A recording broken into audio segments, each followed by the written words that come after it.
Nabi. Jangankan ulama-ulama yang lu bilang top-top itulah. Orang kedua setelah Kanjeng Nabi kita sebut saja sahabat Abu Bakar itu nggak punya karakter maksum. Artinya apa? Abu Bakar juga bisa salah. Makanya sebetulnya kan dalam KPU, kita bilang KPU aja lah ya. Era khalifah setelah Abu Bakar itu kan sahabat siapa boleh? Umar. Itu bergaulnya lama itu. Karena apa? Umar nggak mau suruh mengikuti Abu Bakar. Umar bilang, aku akan mengikuti Al-Quran dan hadis, bukan si kebijakan Abu Bakarnya yang aku ikuti gitu. Artinya apa? Boleh jadi terjadi perbedaan pandangan antara cara pandang sahabat Umar dan sahabat Abu Bakar dalam tata kelola negara. Jadi Umar punya style sendiri, Abu Bakar punya style sendiri. Tetapi keduanya sama-sama merujuk Al-Quran gitu loh. Berbeda itu biasa, asalkan rujukannya Al-Quran. Jadi nggak yang dulu mesti benar terus harus diikuti. Ya nanti dulu. Gitu loh, ya nanti dulu. Makanya baru nggak bosan-bosannya. Jadi gue ini baru, bukan ulama. Ya. Memberikan penjelasan, gue menghormati ulama, tapi gue tidak harus tunduk, bisa tunduk, bisa nggak, bisa maybe yes, maybe no terhadap pendapat-pendapat ulama, karena gue baru, ya. Maka gue ingin you juga yang ngaji di sini menjadi ubaru semua. Bismillahirrahmanirrahim.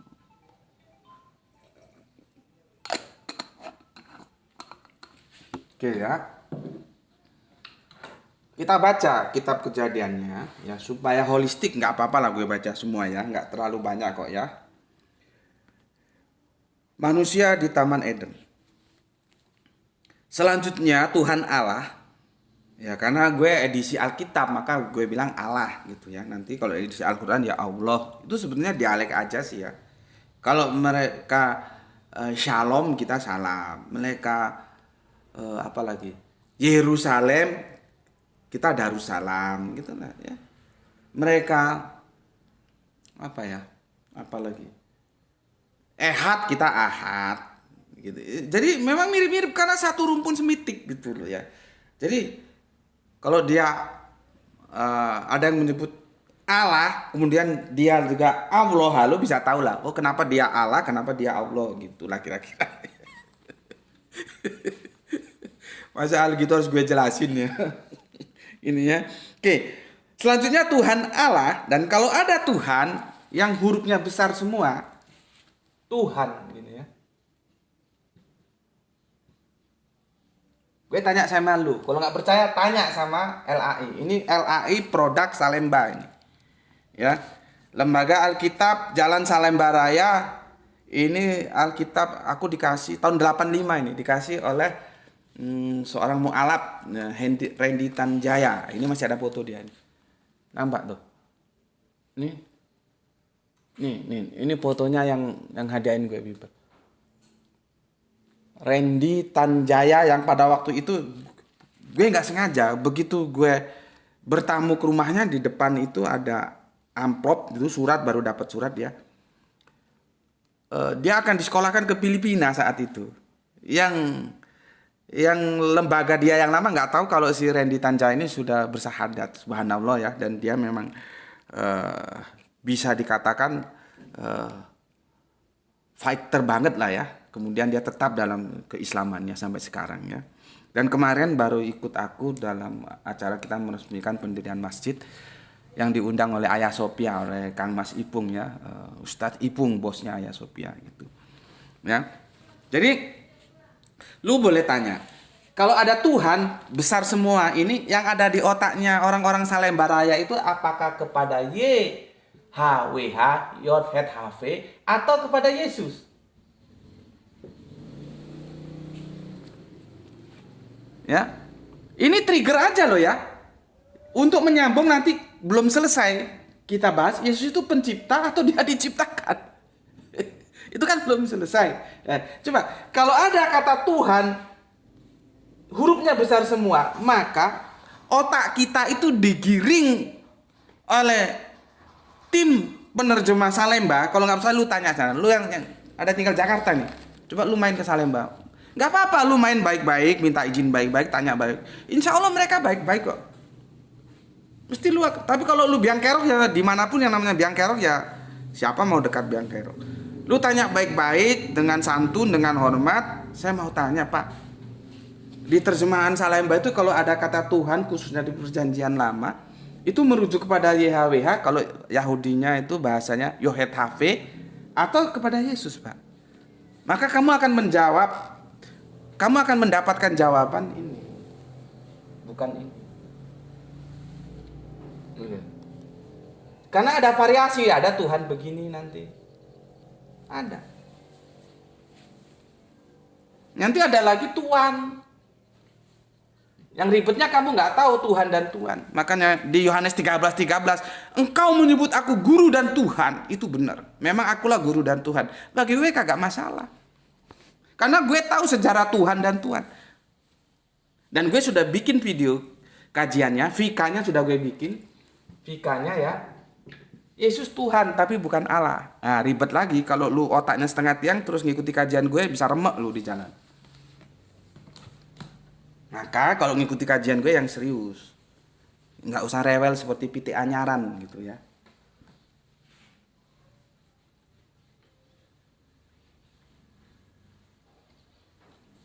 Oke ya, tolong dibantu tab-tabnya ya.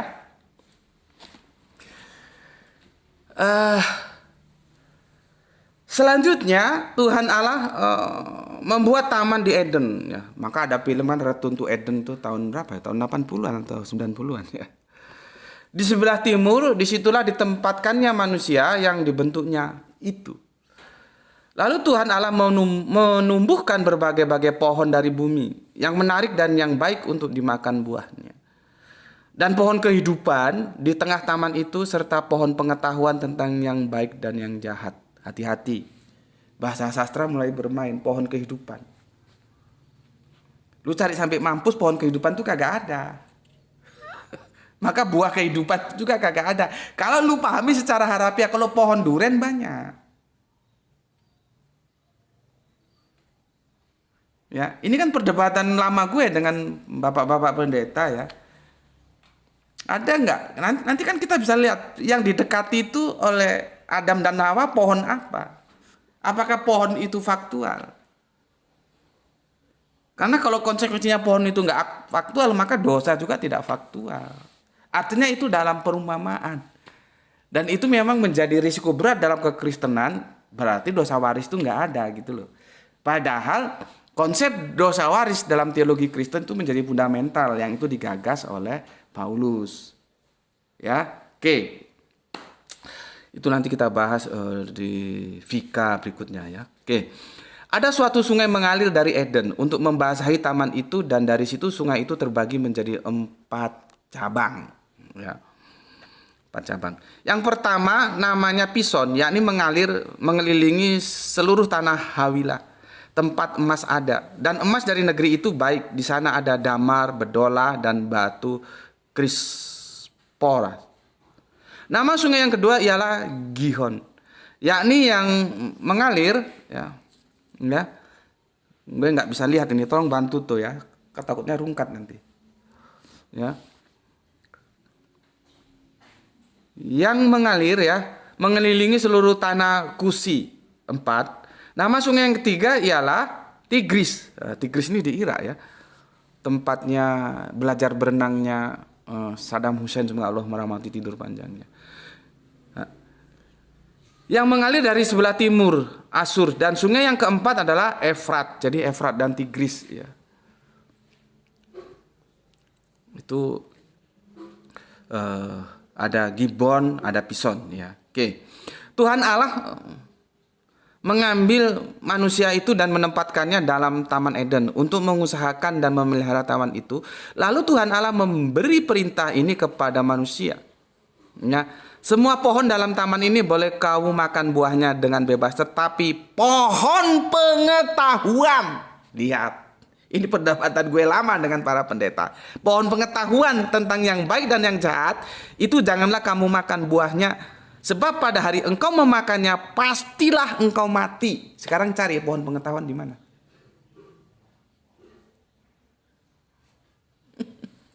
Itu nanti kita bahas ya.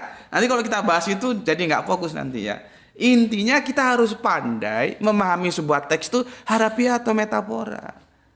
Cuman sekali lagi gue bilang, ini memang mengandung konsekuensi logis yang sungguh berat. Khususnya dalam dunia kekristenan. Yang mereka percaya, karena ada Kristen sahabat gue itu, Pak Esau. Dia nggak percaya dosa waris, tapi dia tetap mengaku sebagai, dia nggak mau disebut Kristen, dia Nasrani. Jadi seorang yang berbuat dosa, dia menanggung dosanya sendiri, bukan main tebus-tebusan. Ya, kalau ini kita pahami secara metafora, berarti kan dosanya juga dosa metafora, bukan dosa sungguhan.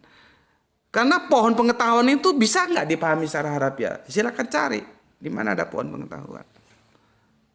Ya, nah ini hanya sekedar trigger saja untuk kalian berpikir ya. Ini bukan fokus kajian kita.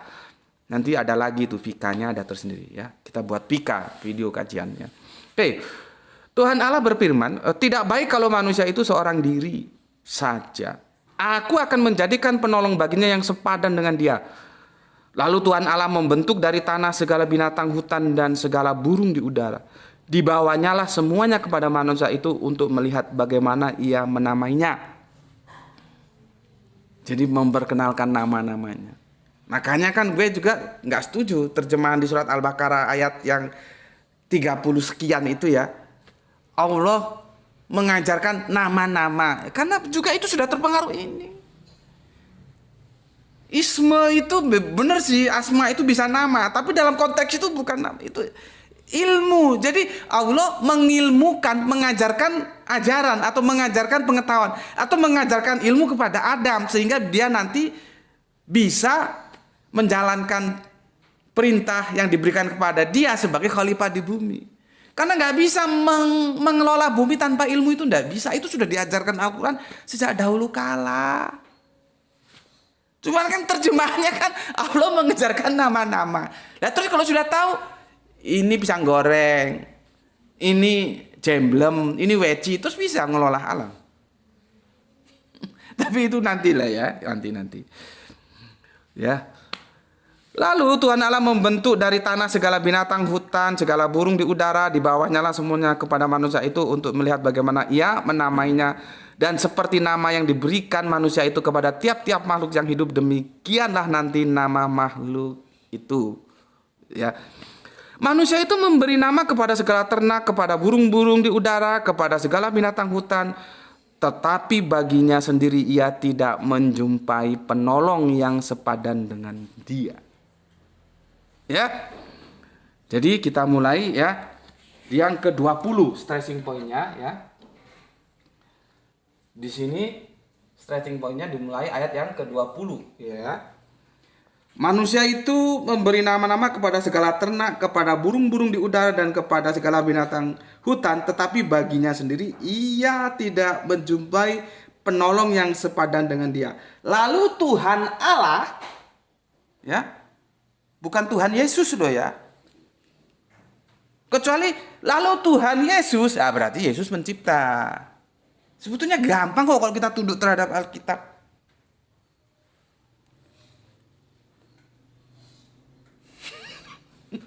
Gue kan menyampaikan apa yang ada Alkitab. Kalau lu protes, ya protes ke LAI, jangan protes ke gue. Di sini dikatakan, lalu Tuhan Allah membuat manusia itu tidur nyenyak. Bukan Tuhan Yesus gitu loh. Ya, jadi nanti lu supaya sudah punya bekal, punya modal ketika gue menjelaskan lagi kelanjutan diskusi kita, Yesus itu pencipta atau bukan, ya. Tuh, ini nggak bisa gerak-gerak, coba kamu dandanin dulu, ya. Sama dibantu, takutnya nanti Bapak nggak tahu ada. Tolong dibantu tap-tapnya ya supaya nggak rungkat, ya. Lalu Tuhan Allah membuat manusia itu tidur. Ketika tidur, Tuhan Allah mengambil salah satu rusuk daripadanya. Di sini muncul diksi rusuk. Di sini rusuk itu muncul. Tentunya rusuk itu ya tulang. Tulang rusuk ya. Tulang rusuk ya. Daripadanya lalu menutup tempat itu dengan daging. Diambil terus ditutup kembali dengan daging ya. Dan dari rusuk yang diambil Tuhan Allah dari manusia itulah dibangunnyalah seorang perempuan. Nah, fokusnya di 21 ini. Perempuan dari tulang rusuk. Ini sumbernya di sini. Gitu nah ya. Ya. Gue ulangi, dan dari rusuk yang diambil Tuhan Allah dari manusia itu dibangunnyalah seorang perempuan yang dibawanya kepada manusia itu.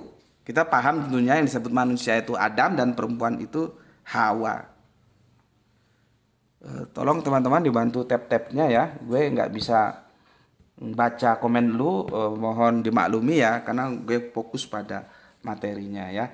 Tapi bukan gue tidak menghormati apa yang lu tulis sebagai komen ya.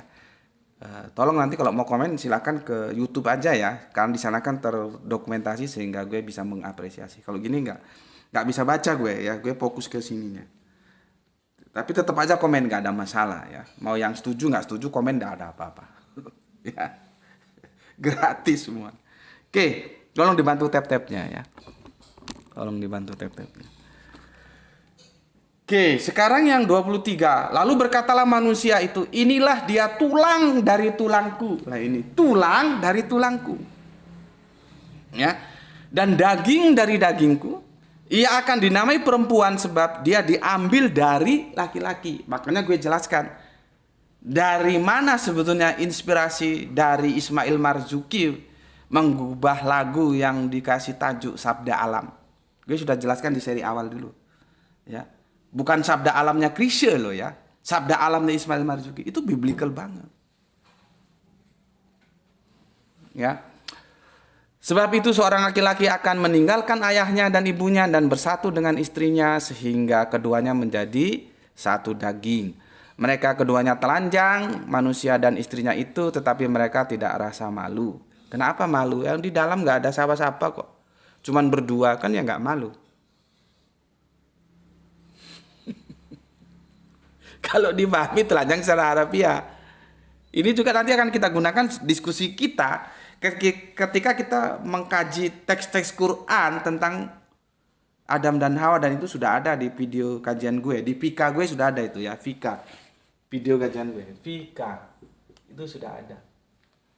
Ya. Ya.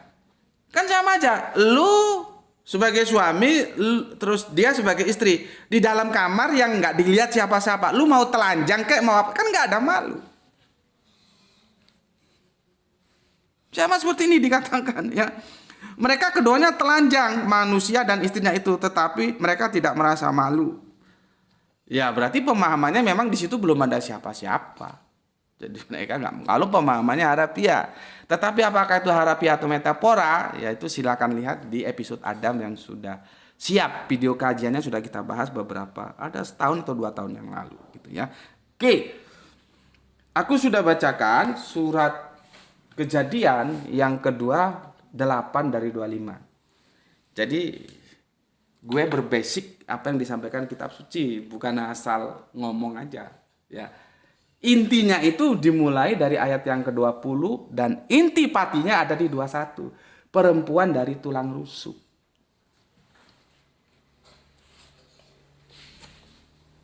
Itu loh. Ya. Pemahaman-pemahaman ini masuk ke dalam ulama-ulama kita. Maka ketika mereka menafsirkan atau menterjemah tafsirkan, baik itu hadis maupun Al-Quran, akhirnya biblical banget.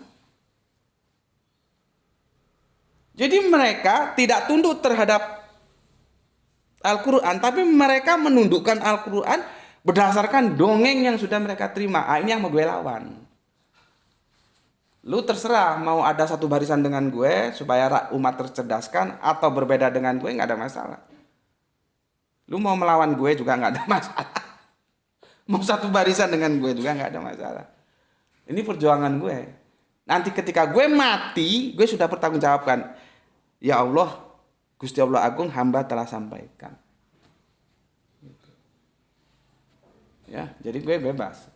Gue hanya penyampai doang, bukan pemaksa. Nggak boleh dipaksa. La ikrah fiddin. Ya. Oke. Ini sumbernya. Kitab Kejadian ini. Ya. Nah, sekarang bagaimana itu terjemahan yang ditawarkan Gus Beti? Oke, kita lihat sekarang ya. Bismillah, kurang 4 menit. Bismillah.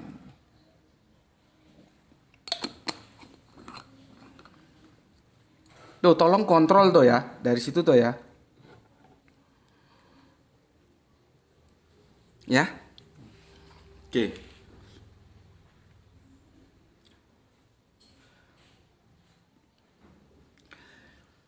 Dari masalah tak aja itu sudah bermasalah. Ya. Ini gue hapus ya. Ini hanya menunjukkan lu sumbernya mana sih itu. Israiliyatnya sudah gue sampaikan ya. Ini gue hapus.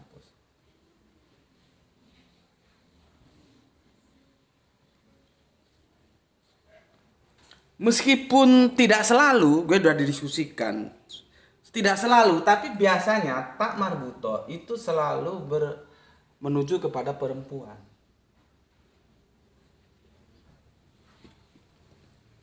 Gitu loh, ya. Gue kemarin sudah bahas sekilas, ya. Tidak selalu sih katanya, tapi selalu kecenderungannya merujuk kepada perempuan. Di situ ada nafsin wahidah. Itu ada tak marbutonya. Bagaimana mungkin nafsin wahidah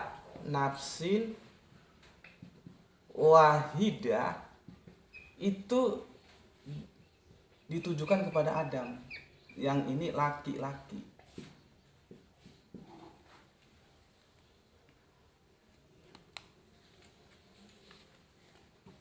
Itu kan sudah apa ya? Sudah menjadi permasalahan tersendiri ya. Gue bacakan di sini. Tak marbuto dalam bahasa Arab tidak selalu merujuk kepada perempuan, tetapi bisa juga digunakan untuk kata benda tunggal atau kata sifat maskulin yang diubah menjadi feminim. Itu yang gue anggap. Itu yang gue maksud. Selalu cenderung dianggap feminim, bukan maskulin gitu loh ya. Yang kedua, tak marbuto digunakan pada akhir kata benda atau kata sifat maskulin untuk mengubahnya menjadi feminim.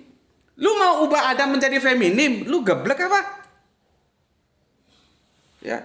Ketiga, tak marbuto juga bisa digunakan untuk menandakan kata benda tunggal. Ya, kemudian tak marbuto juga digunakan pada kata yang bersifat kewanitaan seperti kata al-baqarah. Itu ada tak marbutanya tuh al-baqarah itu. Gue tidak tulis Arabiunnya ya. Seperti yang tadi gue bilang, gue tidak menawarkan lu pasif-pasihan makhraj. Gue juga tidak tawarkan lu pasif-pasihan hot itu menulis Arabian secara bagus itu namanya hot kalau kita di pondok pesantren ya. Yang gue mau upgrade otak lu supaya lu memahami Al-Qur'an berdasarkan teks yang Al-Qur'an berikan, bukan berdasarkan dongeng. Itu yang gue tawarkan. Kalau mau, kalau nggak mau ya nggak apa-apa. Skip saja dan tinggalkan tempat ini gitu. Ya. Seperti Al-Baqarah itu makanya diterjemahkan sapi betina. Di belakangnya itu ada tak marbuto. Wahidatin itu ada tak marbuto, nafsin wahidah. Sekali lagi gue tidak tulis Arabiunnya nanti kalau gue tulis menjadi ustadz beneran nanti gue. Gue mendingan jadi ustadz-ustadzan aja lah. Yang penting otak lu cerdas, ngerti gitu lah. Kaplingnya ustadz beneran biar diambil ustadz beneran sana. Dan tolong kepada ustadz-ustadz yang ustadz beneran itu, sampaikanlah kebenaran ini supaya umat itu tidak terjerumus. Karena kalau ustadz beneran kan viewernya banyak, pengikutnya banyak. Kalau gue kan hanya terbatas, bahkan gue gak ngerti kenapa dibatasi sama apa itu. Sepertinya viewernya dibatasi gitu loh. Gue gak dibuka luas, itu kenapa? Gue juga gak tahu, mungkin yang pakar-pakar IT bisa kasih masukan. Gitu loh ya. Kan dakwah itu mau kita semakin banyak yang tahu, semakin banyak yang tercerahkan. Tuh. Cuman power gue dibatasi. Tuh. Ya. Oke, keempat, tak marbuto sudah digunakan pada kata yang bersifat kewanitaan, berarti kata al-baqarah yang berarti sapi betina. Kelima, tak marbuto tidak digunakan pada kata benda yang menunjuk laki-laki atau yang disebut isim muzakkar. Ya. Jadi itu penjelasan tentang tak marbuto. Artinya secara aturan main, kalau nafsin wahidatin itu Adam, ini bermasalah. Masih diperdebatkan tentang tak marbuto itu. Karena kita tidak akan menjadikan Adam itu feminim. Dia maskulin. Nah, dari sini aja otak lu mulai terbuka. Lu masih percaya, masih mengikuti bahwa nafsin wahidatin itu yang dimaksud adalah Adam. Itu yang mau gue bongkar dari kebodohan-kebodohan lu semua. Supaya gobloknya itu hilang gitu loh.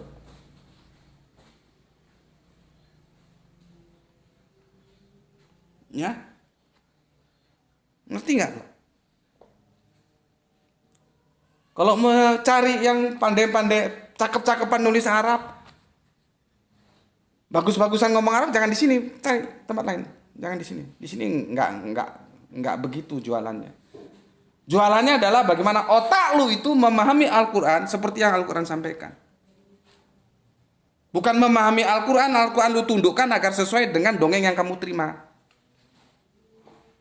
Beragama kok dengan dongeng. Geblek. Beragama itu dengan pengetahuan.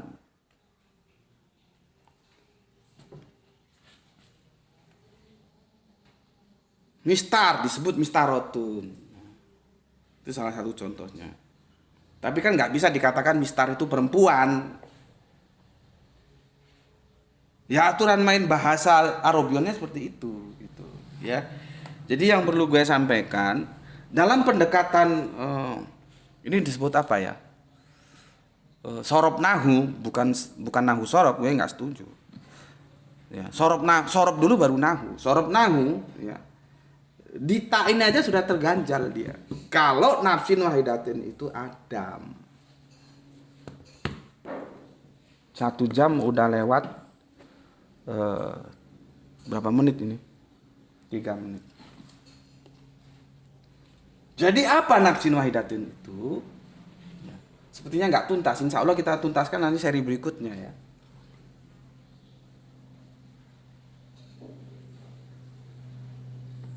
Karena sudah 1 jam ya. Nanti gue juga kan harus toleransi dong sampai lu semua. Lu juga punya kegiatan rutinitas ya, cari rezeki kan nggak semuanya waktu dihabiskan untuk ngaji gitu ya. Maka kita bikin 1 jam aja. Nanti kalau sekarang nggak selesai, besok kita selesaikan. Kan kita kan orang-orang merdeka, bukan orang yang kejar setoran sekarang harus selesai, nggak ada itu. Nggak ada yang bisa dikte gue. Gue benar-benar independen di sini. Ya, nggak ada yang bisa atur-atur gue. Siapa lu mau atur-atur gue? Ya. Jadi apa nafsin wahidatin?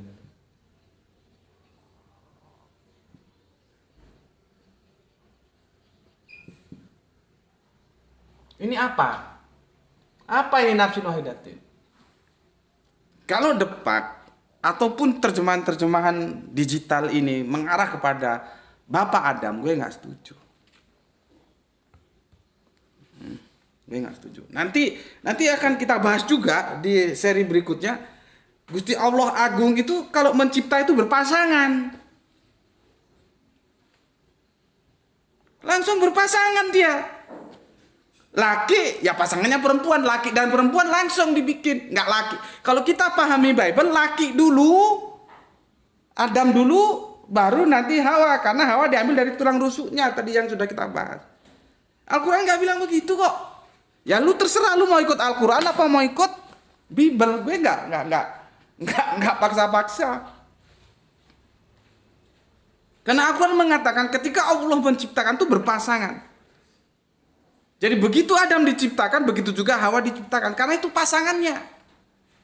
Zauja. Lu pernah ngaji dijelasin seperti gue jelasin seperti ini? Pernah nggak? Makanya gebleknya nggak hilang-hilang. Ngaji tuh yang bener gitu loh, supaya paham.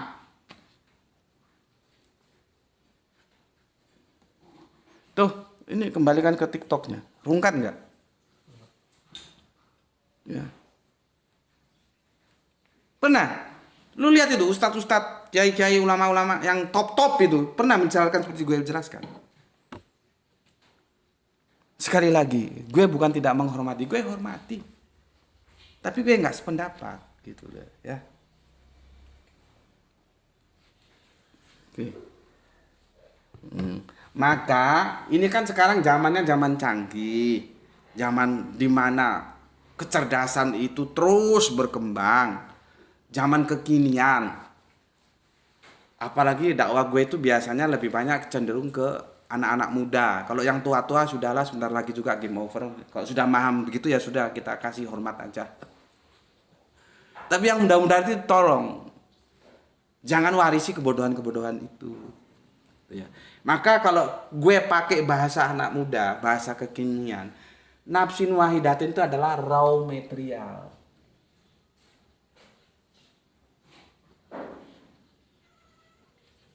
Atau bahan baku.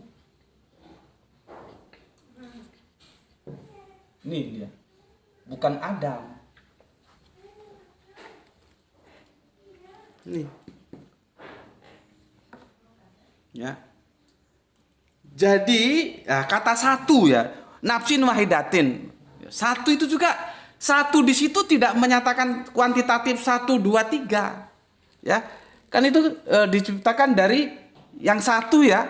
Yang satu itu kan sini dipahami Adam ya, satu. Karena ini pahamannya biblical ini. Al-Quran ini diterjemahkan dengan pengaruh biblical.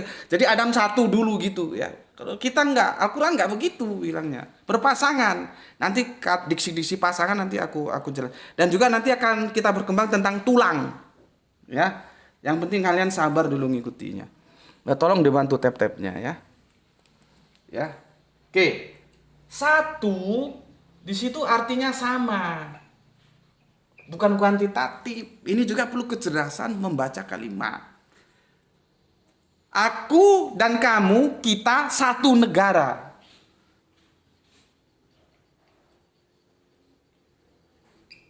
Artinya kita berasal dari negara yang sama, gitu loh. Tuh, masih nampak sini tuh. Negara yang sama. Bukan satu, ini satu. Ini 2, ini 3, geblak tuh. Nanti di situ kita akan ketemu diksi satu. Jadi nafsin wahidatin itu adalah raw material, bahan baku yang satu, bahan baku yang sama, seperti you, seperti gue, seperti kita semua. Satu negara, itu artinya negara kita sama, Indonesia yang semoga Allah merahmatinya ini. Di situ tidak menunjukkan 1, 2, 3, enggak kuantitatif seperti itu. Paham di sini ya? Jadi nafsin wahidatin itu apa? Raw material, bahan baku. Bahan baku yang satu, bahan baku yang sama. Ya. Sudah melampaui waktu 9 menit terlampaui ya, nanti kepanjangan. Dan kita sudahi dulu, insya Allah akan kita lanjutkan nanti ya dalam episode-episode berikutnya. Yang penting kalian sabar mengikuti karena aku juga punya tanggung jawab lain, kesibukan-kesibukan lain ya. Tetapi tetaplah ya dalam kondisi apapun tetap aku upayakan ada dakwah yang tersampaikan gitu ya. Kalau masalah kalian terima kalian tolak itu urusan ke 2001. Aku gak pernah maksakan. Aku punya pemahaman ini dan siap diuji, siap diketemukan dengan siapapun. Mau diterima, nggak mau buang, gitu aja, ya nggak ada alasan, ya. Jadi kalau masuk ke channelku nggak perlu komen-komen yang lain, itu sampah. Kecuali komenmu itu berperspektif akademis, itu bagus, sama-sama untuk menjadi bahan diskusi kita. Kalau sudah ad hominem itu sampah dan itu kekanak-kanakan. Aku ingin kalian masuk ke channel ini dengan kedewasaan. Dewasa bukan usia tapi otak yang sudah dewasa gitu ya. Jadi kalau ada komen-komen yang itu ad hominem, itu anak kecil baru kemarin semua, anak ingusan lah. Walaupun usianya bisa jadi sudah lanjut, tapi otaknya masih otak anak insan gitu ya. Oke. Aku harus mengapresiasi karena kalian juga punya kesibukan. Semoga bisa melanjutkan kesibukannya yang lain setelah ngaji bareng di sini ya. Dan terima kasih atas waktu yang diluangkan ya. Akan kita lanjutkan di waktu-waktu mendatang. Sebagai closing statement ya, aku pesankan jaga Allah, jaga Kanjeng Nabi, jaga Al-Quran, jaga keindahan iman dalam bingkai Islammu. Tetapi tetap memberi hormat kepada saudara kita yang memilih jalan lain karena mereka tetap juga saudara kita. Ya, semoga yang belajar dan yang mengajar mendapatkan keberuntungan, rezeki yang barokah dan kesehatan yang prima sehingga kita bisa ngaji bareng lagi. Terima kasih untuk saudara-saudaraku dari channel TikTok dan dari channel YouTube. Terima kasih semuanya sudah meluangkan waktu ngaji bareng bersama Gus Peti ya. Dan kita baru sampai pada penjelasan nafsin wahidatin. Bagaimana penjelasan dekonstruksi terjemahan secara lengkap insya Allah akan kita lanjutkan pada episode-episode berikutnya. Terima kasih. Alhamdulillahirabbil alamin. Matur nuwun.